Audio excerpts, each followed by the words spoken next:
KKR की नई team का हुआ ऐलान। हम आपको बताते हैं कौन रहेगा इस बार केकेआर का कप्तान और साथ ही साथ कितने प्लेयर रिटेन किए गए हैं, कितने प्लेयर रिलीज किए गए हैं। दरअसल आपको पता है कि आज डेडलाइन थी और डेडलाइन से पहले सारी टीमों को, बीसीसीआई को, आईपीएल गवर्नर काउंसिल को अपनी अपनी टीमों के रिटेन प्लेयर और रिलीज प्लेयर की लिस्ट सौंपनी थी, जो कि अब सौंपी जा चुकी है।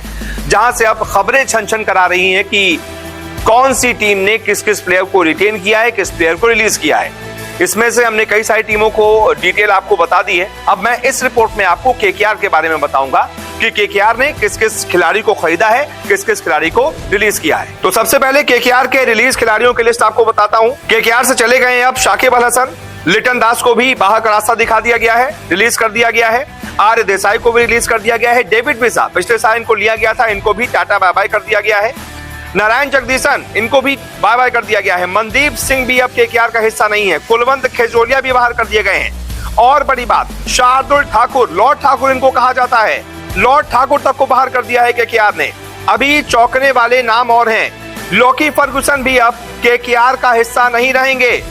उमेश यादव को भी केकेआर ने बाहर का रास्ता दिखा दिया है। इसके अलावा न्यूजीलैंड के धाकड़ तेज गेंदबाज टिम साउदी को भी केकेआर ने रिलीज कर दिया है और जॉनसन चार्ल्स को भी केकेआर ने रिलीज कर दिया है। यानी कि 12 प्लेयर, 12 प्लेयर्स केकेआर ने रिलीज कर दिए हैं। तो अब केकेआर का नया स्क्वाड कैसा है, कितने खिलाड़ी वो मैं आपको बताता हूं। अभी है नीतीश राणा, इनको रिटेन किया गया। रिंकू सिंह को रिटेन कर लिया गया है। रहमानुल्लाह गुरबाज अफगानिस्तान के प्लेयर हैं, इनको रिटेन कर लिया गया है। श्रेयस अय्यर को भी रिटेन किया गया है। जेसन रॉय को भी रिटेन किया गया है। सुनील नारायण को भी रिटेन किया गया है। संदीप शर्मा भी रिटेन हो गए हैं। अनुकुल रॉय भी रिटेन हो गए हैं। आंद्रे रसेल, द्रे रस, इनको भी रिटेन कर लिया गया है। वेंकटेश अय्यर भी रिटेन हो गए हैं। हर्षित राणा भी रिटेन हो गए हैं। वरुण अरोड़ा भी रिटेन हो गए हैं और वरुण चक्रवर्ती भी रिटेन कर लिए गए हैं। यानी कि ये जो 13 खिलाड़ी हैं, अब केकेआर की टीम में सिर्फ 13 खिलाड़ी हैं, बाकी के 12 खिलाड़ी को केकेआर ने रिलीज कर दिया है। और जहां तक कप्तानी की बात है, मुझे लगता है भाई अय्यर वापस आ गए हैं, तो अय्यर ही इस बार केकेआर की कप्तानी करते हुए नजर आएंगे। तो ये जो खिलाड़ी बाहर किए गए हैं ना, इनको लेकर आपकी क्या राय है? खासतौर पर शार्दुल ठाकुर जैसा नाम, 12 खिलाड़ी आपने बाहर कर दिए। बहुत बड़े लेवल पर केकेआर में बदलाव हो रहे हैं, क्योंकि ये नहीं भूलना चाहिए कि गौतम गंभीर केकेआर में वापस पहुंच गए हैं। अब गौतम गंभीर जैसा चाहेंगे टीम वैसे चलेगी।